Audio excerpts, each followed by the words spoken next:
दोस्तों आज मैं एक्सप्लेन करने वाली हूँ 2023 में रिलीज हुई स्लैशर मूवी डाइस को, जो कि टेरिफायर मूवी की ही एक सस्ती कॉपी है। तो चलें बिना किसी देरी के बढ़ते हैं वीडियो की जानिब। तो मूवी की शुरुआत होती है 1987 में हैलोवीन ईव से एक रात पहले, जब असाइलम की एक नर्स ने गलती से एक पेशेंट को रिलीज कर दिया और उस पेशेंट का नाम है बेंजामिन न्यूमैन, जो कि एक संकी सीरियल किलर है और 17 सालों से कैद है। दोस्तों बेंजामिन को एक दिमागी बीमारी है, जिसके चलते वो खुद को एक बच्चा समझता है और लोगों को मारने में उसे बहुत मजा आता है, और इसी के चलते उसने अपने पेरेंट्स को मारकर उनके टुकड़े टुकड़े कर दिए थे। और दोस्तों इसी वजह से इस मूवी का नाम डाइस है, क्योंकि किलर के मारने का तरीका ऐसा ही है। दोनों नर्सिस एक दूसरे से बहस करती हैं और एक दूसरे पर इल्जाम लगाती हैं। अब एक नर्स कहती है कि वो पुलिस को फोन करके सब कुछ बता देती हैं, लेकिन दूसरी नर्स कहती है नहीं। अब वो दोनों डिसाइड करती हैं कि सारे सबूत मिटाकर ऐसे शो करती हैं जैसे न्यूमैन कभी इस असाइलम में था ही नहीं। अब न्यूमैन असाइलम से निकलकर एक घर में पहुंचता है, जहां एक लड़का हैलोवीन पार्टी के लिए तैयार हो रहा था। न्यूमैन ने उसका गला काटकर उसे तड़पने के लिए छोड़ दिया और इसके बाद वो अपना मेकअप करने लगता है। और दोस्तों यहाँ हम देखते हैं कि न्यूमैन का फेस थोड़ा शार्प है, तभी तो वो बिल्कुल फिट जोकर लग रहा था।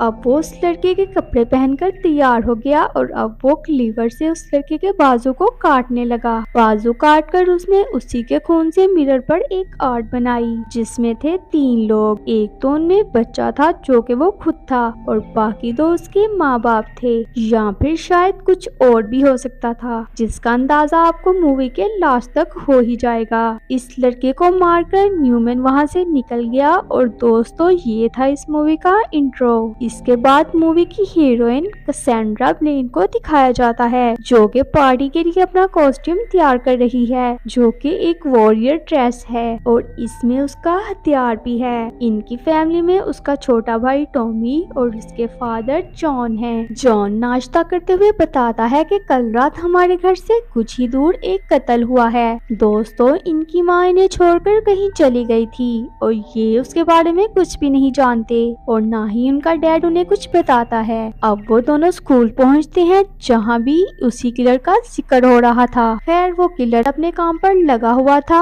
वो एक घर में जाता है जहां एक लेडी अकेली थी। न्यूमैन उस पर अटैक करता है, जहां वो लेडी फाइट बैक करने की कोशिश करती है, लेकिन न्यूमैन उसके हाथों को फ्लोर में ठोक देता है और इसके बाद उसका एक हाथ काटकर अपने साथ ले जाता है और साथ ही साथ कैंडीज वाली बाल्टी भी उठा लेता है। इसके बाद कैसेंड्रा अपनी दोस्त सारा के साथ बैठी हुई थी। किलर उन्हें बाहर से देख रहा था, जिसके बाद वो अंदर आकर बैठ जाता है और उन्हें ही घूरता रहता है। लेकिन दोस्तों वो किलर सारा को नहीं, कैसेंड्रा को ही घूर रहा था, जिससे परेशान होकर वो दोनों वहाँ से चली जाती हैं। अब डाइनर का ओनर न्यूमैन से कहता है वो यहाँ से चला जाए, तो न्यूमैन वो कटा हुआ हाथ ओनर के लिए छोड़कर वहाँ से चुपचाप निकल जाता है। रात को कैसेंड्रा पार्टी में जाने के लिए तैयार हो गई थी, और दोस्तों कैसेंड्रा ने सेल्फ डिफेंस भी सीखा हुआ है, जो कि उसके काम आएगा। पार्टी पर जाने से पहले कैसेंड्रा के हाथ एक फोटो लगी, जो कि उसके पेरेंट्स के कॉलेज टाइम की फोटो थी, लेकिन इसमें एक क्रीपी सा लड़का भी था, जो और कोई नहीं बेंजामिन ही था। और बेंजामिन कैसेंड्रा की माँ से ऑब्सेस्ड था।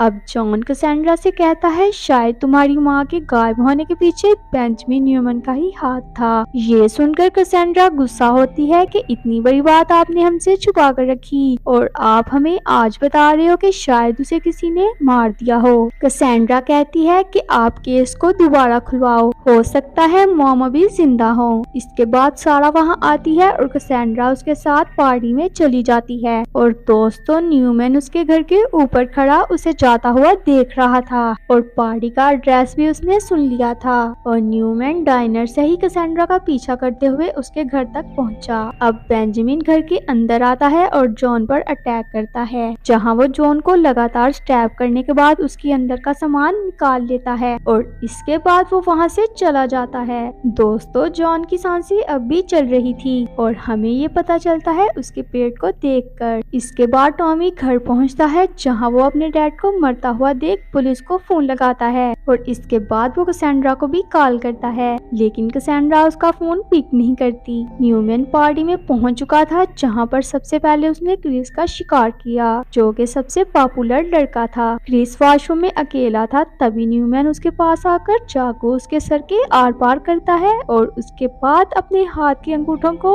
उसकी आंखों में घुसाकर उसके सर को फाड़ देता है। कैसेंड्रा ने बहुत ज्यादा ड्रिंक कर ली थी, जिस वजह से वो अपना होश खो बैठी थी। टॉमी ने वहां आते ही उसे सब कुछ बता दिया और इसी बीच उसने न्यूमैन को देखा, जो कि बाहर जा रहा था। टॉमी न्यूमैन को पहचान चुका था, क्योंकि उसने उसे घर से जाते हुए देख लिया था। दोनों बहन भाई उसके पीछे जाते हैं, जहां न्यूमैन कैसेंड्रा को बेहोश कर देता है और इसके बाद टॉमी को स्टैप करता है और कैसेंड्रा को लेकर एक फैक्ट्री में पहुंच जाता है और वहां जाकर उसने सिक्योरिटी गार्ड को भी टपका दिया, जिसके बाद वो कैसेंड्रा को कैंडीज देता है, लेकिन कैसेंड्रा वो कैंडीज नहीं लेती। जिसके बाद वो एक लॉकेट लेकर आता है, जो कि कैसेंड्रा की माँ का था। अब कैसेंड्रा वो लॉकेट भी नहीं लेती, तो न्यूमैन मजबूरन एक हथियार चूज करने लगता है और इसी बीच कैसेंड्रा मौका पाकर वहाँ से भागने लगती है। न्यूमैन भी उसके पीछे जाता है और ये खेल काफी टाइम तक चलता रहता है। कैसेंड्रा वहाँ सिक्योरिटी गार्ड की बॉडी भी देखती है, जिसके कई पार्ट्स गायब थे। कैसेंड्रा इतना ज्यादा डर चुकी थी कि अब उसका डर खत्म हो चुका था और अब कैसेंड्रा ने अपनी सेल्फ डिफेंस ट्रेनिंग से फायदा लेने का सोचा। कैसेंड्रा ने पीछे से न्यूमैन पर अटैक किया और जब तक वो बेजान नहीं हुआ वो इस पर अटैक करती रही, जिसके बाद उसने फैक्ट्री के फोन से पुलिस को कॉल की, लेकिन तभी न्यूमैन रेंगता हुआ फिर से उसके पास आ गया। दोस्तों, क्योंकि न्यूमैन खड़ा तो हो नहीं सकता था, तो कैसेंड्रा ने इसी का फायदा उठाते हुए हथौड़े से मार मार कर न्यूमैन का भर्ता बना दिया और फिर अपनी मॉम का लॉकेट लेकर सोचने लगी कि ये इसके पास कैसे आया। तभी वहाँ पुलिस आ जाती है।